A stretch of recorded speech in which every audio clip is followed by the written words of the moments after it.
ஓம் தத் சத். ஆனந்தமாக வாழ்வோம். சாட்சி ஈசனே சரணம். ஓம் தத் சத். 24/8/1974. போதனை எண் 18.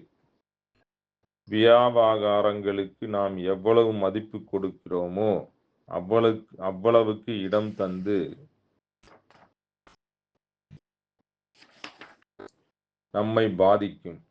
உதாசீனப்படுத்த வேண்டும் என்பது கருத்து.